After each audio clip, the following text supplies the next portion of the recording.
의뢰인의 행복만 생각합니다. 법률 문제로 고민에 빠지신 분들에게 정확한 정보를 제공하여 현명한 선택을 하도록 도와드리는 소송 가이드입니다.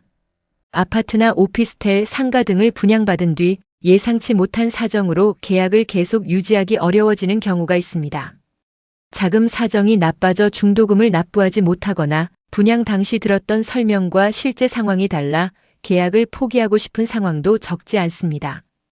이때 많은 분들이 계약금만 포기하면 계약은 끝나는 것 아닌가 라고 생각하지만 실제로는 그렇지 않은 경우가 많습니다. 분양계약은 계약금을 납부한 이후에도 중도금과 잔금 지급 등 여러 절차가 이어지는 계약입니다. 특히 중도금 납부가 시작된 이후에는 계약이 상당 부분 진행된 것으로 평가될 수 있어 단순히 계약금을 포기하겠다는 의사만으로 계약이 종료되지 않을 수 있습니다. 또한 중도금을 납부하지 않았다고 해서 계약이 즉시 해제되는 것도 아닙니다. 대부분의 계약은 일정 기간 동안 이행을 요구하는 절차를 거친 뒤 계약 해제가 이루어질 수 있으며 그 과정에서 연체이자나 위약금 문제가 함께 발생할 가능성도 있습니다. 중도금 대출과 관련한 분쟁도 자주 발생합니다. 분양 당시에는 대출이 가능할 것으로 안내받았지만 실제 심사 과정에서 대출이 거절되는 사례가 있기 때문입니다. 그러나 대출이 실행되지 않았다는 이유만으로 계약이 자동으로 취소되는 것은 아닙니다. 계약서에 어떤 내용이 기재되어 있는지, 당사자 간 약정이 어떻게 되어 있는지를 먼저 확인해야 합니다. 반대로 시행사나 분양업체의 귀책 사유로 사업이 지연되거나 중요한 계약 내용이 제대로 이행되지 않았다면 계약 해제를 주장할 수 있는 여지가 생길 수도 있습니다.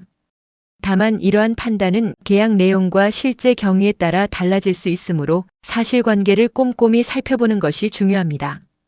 분양 과정에서 설명받은 내용이 실제와 다르다고 느끼는 경우도 있습니다. 개발 계획이나 교통망, 수익성 등 중요한 사항이 계약 결정에 영향을 미쳤다면 관련 자료를 잘 보관해 두는 것이 도움이 됩니다.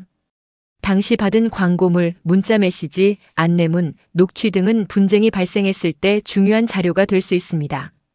이미 중도금 대출이 실행된 경우라면 금융기관과의 계약도 함께 확인해야 합니다. 분양 계약이 종료되더라도 대출 문제가 자동으로 해결되는 것은 아니기 때문에 금융약정까지 함께 검토해야 예상치 못한 불이익을 줄일 수 있습니다. 결국 분양계약 분쟁에서 가장 중요한 것은 중도금을 내지 않았는가가 아니라 현재 계약이 어느 단계까지 진행됐는지, 계약상 의무를 이행하지 못한 이유가 무엇인지입니다. 계약을 해지하고 싶거나 중도금 납부가 어려운 상황이라면 임의로 납부를 중단하기보다 계약서의 해제 조항과 위약금, 대출 관련 약정을 먼저 확인하는 것이 바람직합니다. 초기에 어떻게 대응하느냐에 따라 계약금 반환 여부는 물론 추가적인 금전 부담까지 크게 달라질 수 있기 때문입니다. 소송 가이드는 법률적으로 문제가 될 수 있는 부분에 관해 상세히 설명을 드리고 그 해결책에 관하여 근거 법령 및 관련 법령을 제시하는 길잡이를 해드립니다. 항상 노력하는 자세로 의뢰인의 이익을 최우선하는 모습을 보여드리겠습니다. 소송에 대한 자세한 상담을 원하신다면 변호사 상담 신청을 누르시고 더 많은 정보를 보고 싶으시다면 소송 가이드 카페를 방문하시면 됩니다. 내용이 마음에 드셨다면 구독과 좋아요, 알림 설정 부탁드립니다. 더 좋은 내용으로 찾아오겠습니다. 꼭 승소할게요.